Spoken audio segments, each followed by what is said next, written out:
Throughout the weeks between the Kino review publishing and the writing of this script, I have struggled to answer a question I've had about myself. Why do I like Ascension more than Kino? For all things considered, Kino and Ascension might as well be the same map. They both have the Thunder Gun, they both are very easy, they both have boxy, interchangeable rooms. What gives? Everything points to the fact that I should just hate this map just as much, if not more than Kino. After talking to some friends and some more pondering on the subject while driving across the American West, I think it boils down to three things: layout, innovation, and environment. So let's talk about Ascension. Ascension is by far the largest map thus far, and it's not even close. In the grand scheme of modern zombies, it's about average in size, but coming off every map before it, this was a huge step up in size. The map in general is very interconnected to the central building where you spawn, but the three furthest areas do have fast travel if you want to get to spawn a little quicker. The map layout is the first to ever be 4-player friendly, truly. There are plenty of places to train, and each area suits a slightly different skill level, the easiest of which is the PhD area. The map is very interconnected, and this is really the first time in a zombies map that this happens. Every other map before this was very cut and dry. Go here to get there. A thing that Ascension did the most and best is innovate and bridge the gap between classic zombies design and modern zombies design. Ascension introduced a lot in the grand scheme of things. In the place of double tap, Ascension added two of the most iconic perks of all time.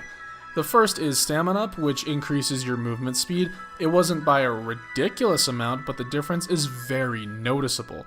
The second is PhD Flopper. This was a game changer. This finally made a bunch of weapons viable. Mustang and Sally's, the Awful Lawton, the Ray Gun, and some future explosive weapons, all of which are now super powerful. Not that they weren't powerful before, but because of negating explosive damage, they are just insane to use now. Ascension also added a few other utilities such as the Matryoshka dolls, which I think should have been taken in your grenade slot, but whatever. The sickle, which isn't really new, it's more of a reskin of the Bowie knife, but still makes the immersion better. And also the Gersh device. This is essentially a black hole grenade, essentially sucking up the zombies, so if you're ever in a tight spot, just toss one of these out. Gersh devices also have an added ability of if you jump through them, you get teleported to a random spot on the map. All very cool features, but the final feature was the introduction of the main quest Easter egg, more so the first multi-step Easter egg. Unfortunately, Ascension's Easter egg requires 4 players, but it was the first one as well, so I'll let it go, I guess. This main quest involves a lot of random events and also getting all the best stuff out of the box. Easter eggs are a large portion of my enjoyment of zombie maps, so I will go into every Easter egg in detail. I like to think of this as the Doris of Easter eggs. Step 1 is grabbing the Gersh devices and tossing it at this battery generator looking thing outside the map. Kind of random, but also not far off from what most Easter eggs have us do. Also interacting with this button with the Illuminati sign on it. The next step can be activated during a monkey round with all 4 players pressing each of the buttons. The third step is that all players need to stand on this circle plate near Pack-a-Punch for 2 minutes. Okay, that's kind of random. Then you have to grab letters in the air from the lunar landers. Finally, you need a bunch of powerful weapons to shoot a light in the ground. The string of events here are seemingly random, and even though I've done this Easter egg a dozen times or so, I still don't fully get it. The lunar lander step is cool because it interacts with the map in some way, but everything else is just kind of random. There are much worse Easter eggs though, so in the grand scheme of things, it's not that bad. The main objective is freeing Gersh, who, by the way, is the person that created the Thunder Gun and the Gersh device itself. It's kind of weird that in order to set the soul of him free, you need to ass blast him with his own creation. The final thing I enjoy about Ascension is the environment. The surrounding Cosmodrome is almost like a weird stadium with these massive floodlights, and in order to unlock Pack-a-Punch, you need to launch a rocket? This is also what I would imagine as one of the best hidden Easter eggs, like, ever.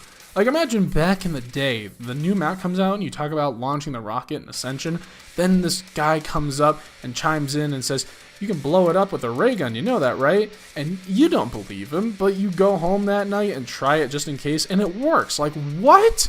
Treyarch didn't need to add that in, but it's one of those classic Easter eggs from Treyarch that just sounds stupid enough to not work, but then it does. The Cosmodrome as a whole is pretty cool, and the map starts out in a very low saturated mode, and turning on the power turns on the color as well. Again, another neat detail that didn't need to be there, but it is. I get the map was kind of bland in color palette, but Black Ops 3 easily fixed this. I think the Black Ops 3 version of this map fixed nearly every minor issue with the map, and is the first map where I truly believe that a remake was needed. Still, I wish they made the Easter egg solo friendly. It added color, it added the Wonder Fizz with perks that the monkeys couldn't steal, and also some gobblegums to completely mitigate monkey rounds. Speaking of which, let's talk about those chimps. I don't really mind the monkey rounds. Ascension is easy enough, where at most they're a mild inconvenience. Sure, it can be annoying when a monkey steals a perk, but that's only really in the early game.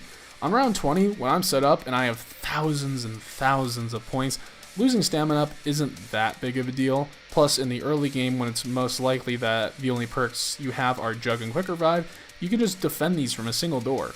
Quick Revive is the only perk you really want to protect anyway. Protecting these gives you a little bonus of an extra random perk. I don't really mind the monkeys. There are, again, much worse special enemies out there. Overall, Ascension is a decent map that brings a lot to the table and really started experimenting and getting wacky with its settings and designs. But its simplicity does knock it down a few points, but innovative enough to not drop it too low. I'm giving Ascension a 7.2 out of 10. C tier.